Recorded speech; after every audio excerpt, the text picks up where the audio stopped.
All right, so while we have you on, you're very knowledgeable about FSU football, and I also think you're pretty knowledgeable on the state, of Florida in terms of football as well. So we want to like gauge your opinion on UCF football. What do you think? As an outside source from Florida State, looking down at Orlando, what are your thoughts on UCF football as a program and UCF football just this year alone?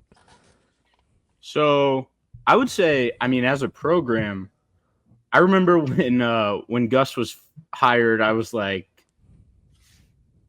he wasn't coming off the best stretch of his career exactly, No, he was not. so to speak. And I was kind of just wondering, like, is this just going to be a couple year thing, and they fire him, and that's like the last thing he does in his career and retires? Nope, not at all. Like the recruiting, especially far in advance, and I'm citing one thing, and it's the 2026 commitment of the cornerback.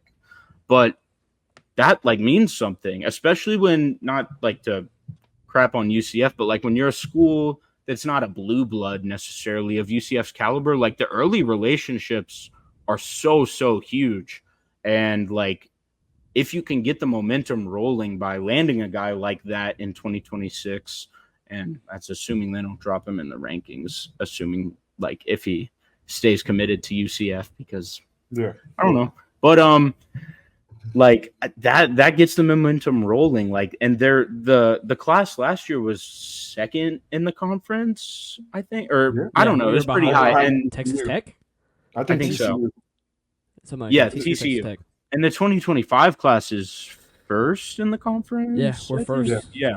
So the recruiting as a team that has literally never been Power 5, like, is better than ever. Like, I feel like Gus has it pointed in the right direction. Like, I would feel confident as a UCF fan for the long term.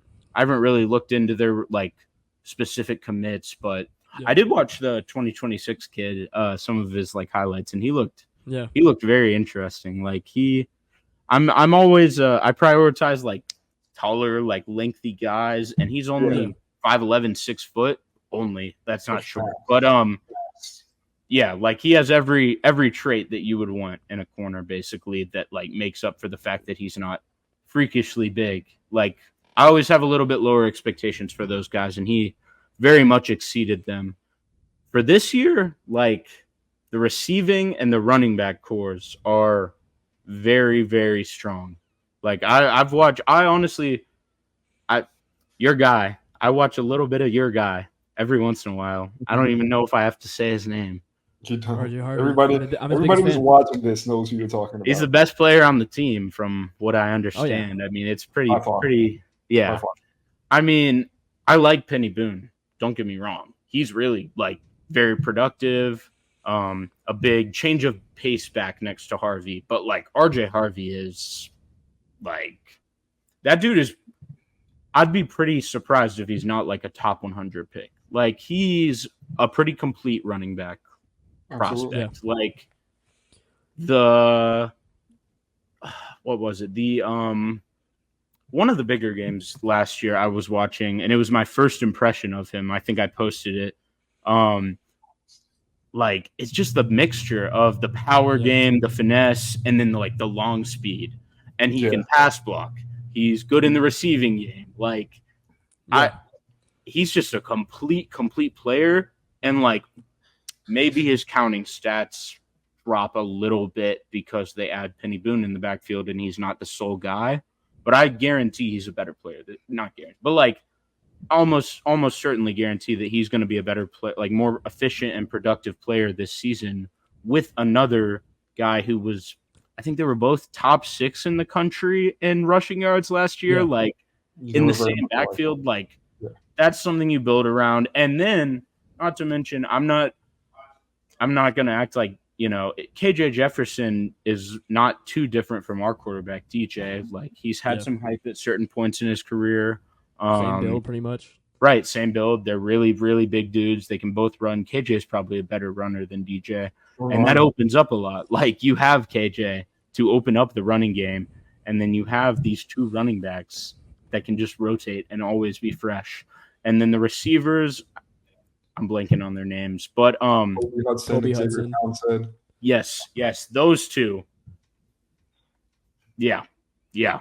I've seen a few people, and I'm not like I fall victim to this with certain schools that aren't blue bloods. Once again, like literally any school that's not like a top 15 school, they lose a high level player at any position, and you kind of assume that position is going to be a bit of a weakness the next year.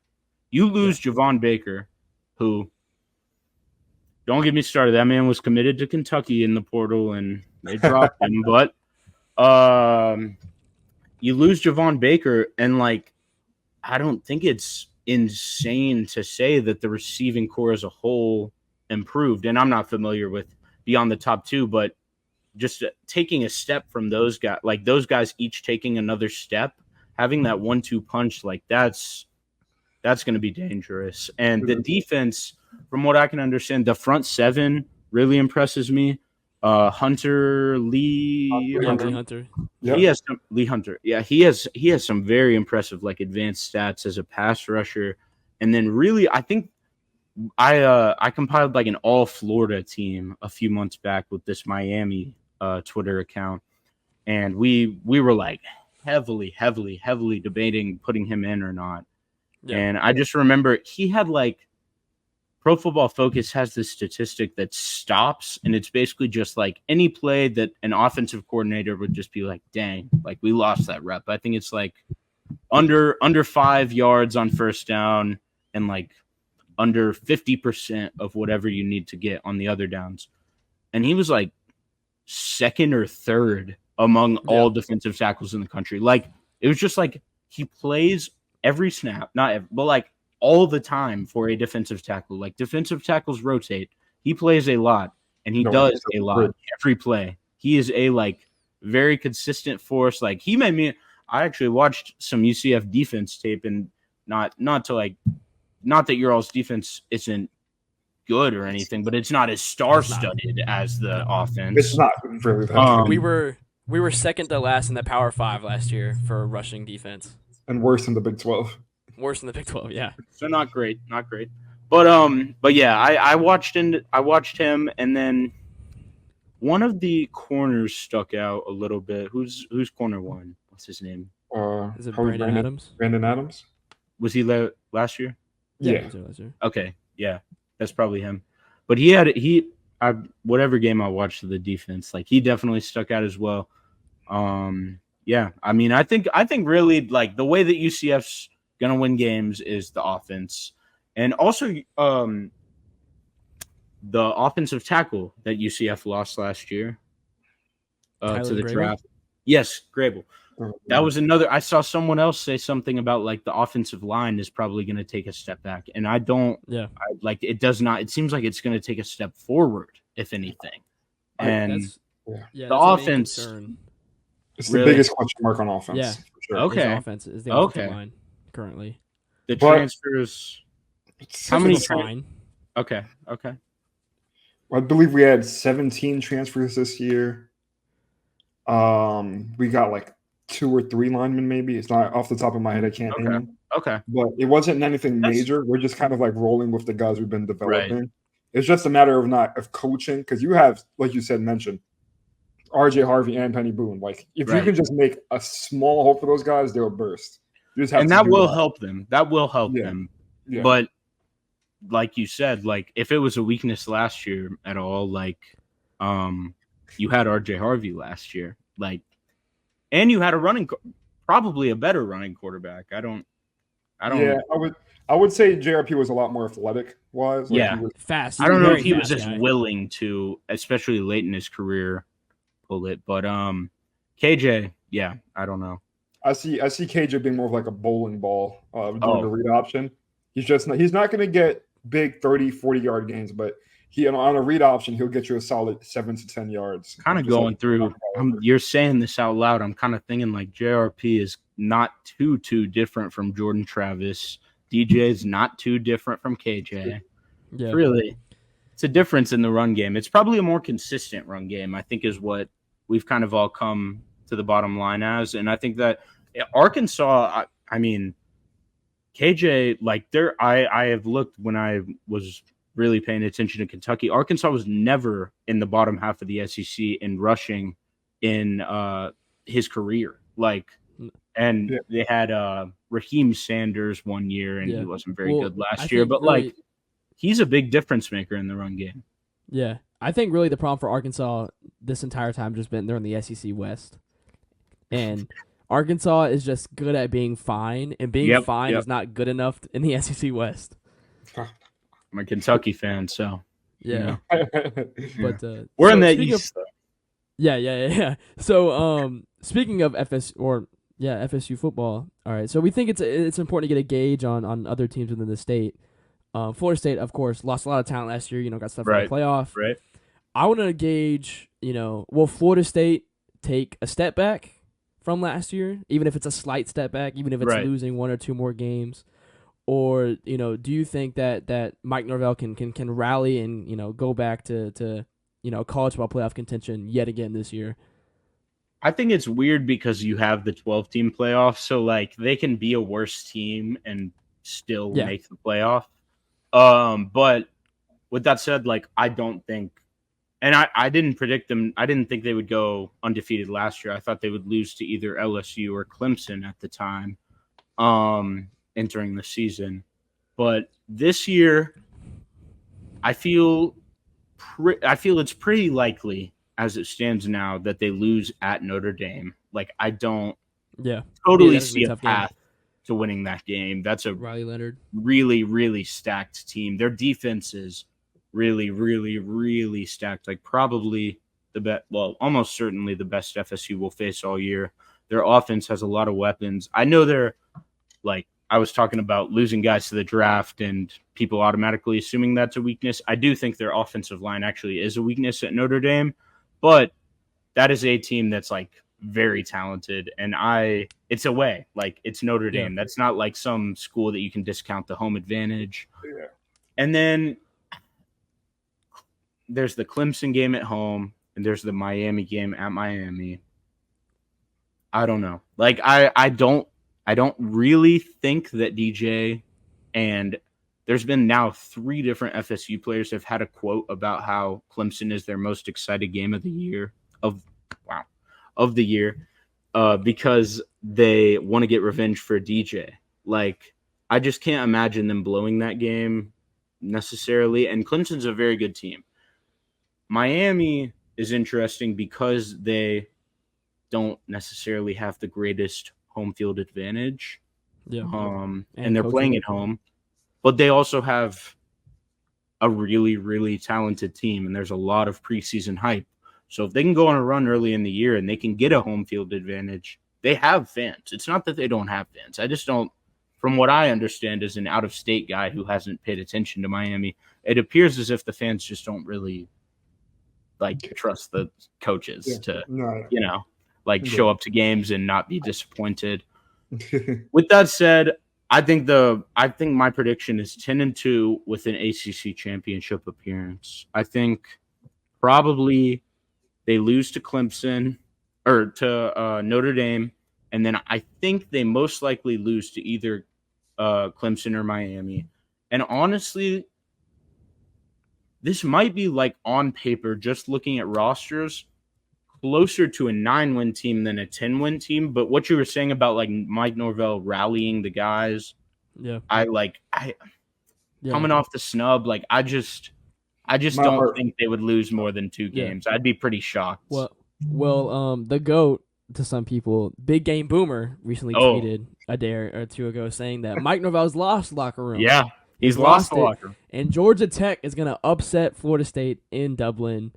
He likes Brent Key. How do you feel about that game in Dublin, by the way? Do you feel like that's a trap game, possibly? It is. I feel like it has to be. You're in another country. I just don't see the avenue for it not being a trap game. I did see someone say that, there's been, one non-close game in that Ireland series. And it was Notre Dame playing whoever the Navy last year. Yeah. But every other game has been, within a touchdown. Yeah. So UCF, we lost in Dublin last time we played. I remember that. To Penn State. But FSU,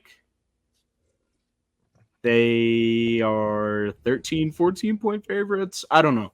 The Georgia Tech offense is very interesting. Their quarterback Had a very good year last year, but King. Yeah, we'll see. We'll see. I actually liked him, like his film. I think he's like in an upward trajectory. I don't think that was a fluke. Their running back is very talented, probably like a top 3 running back in the ACC, top 4. And then they have the wild card is this receiver, and he's Eric Singleton Jr. and he was maybe second in ACC Freshman of the Year voting last year, behind the NC State receiver who was even better. But that kid runs, I looked a few months back, a 10-2 100 meter.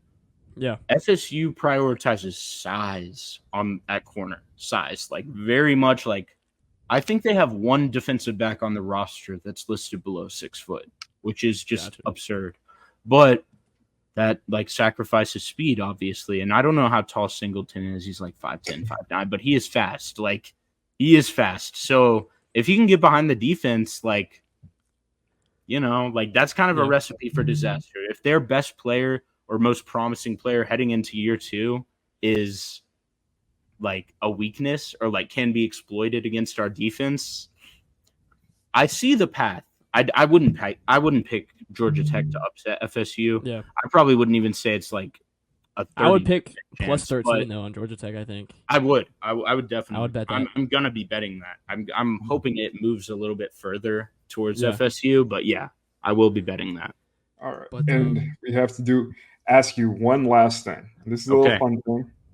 Rank all of the teams in Florida right now. Yep. Rank all Power 5 teams in Florida. This season, this upcoming season. Who do you think come out on top? Who do you think's the worst? I'll say you don't have to sugarcoat anything because we're UCF. I'll say Florida State won, just because I do have the most faith in their staff. That's not debatable. I think it's realistic, probably. And then,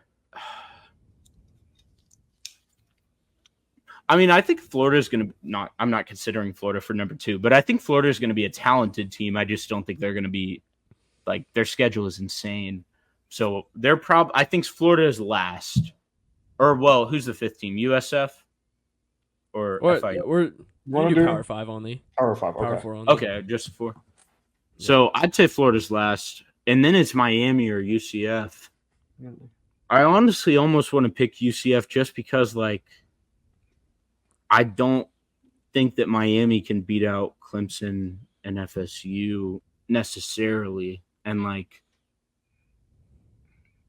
I don't know, like the top of the Big 12 is not like there's not a drop off between 1 and 2 in the Big 12. No, there's not. Yeah, that's like at all. There's not a drop off between 1 and 5. I think it's my favorite part about the conference. There's no. Is there even like a consensus leader entering the season? No, like everyone's between like Utah, Kansas State, and Oklahoma State. There's like some people. It's just wide open. UCF. Some people.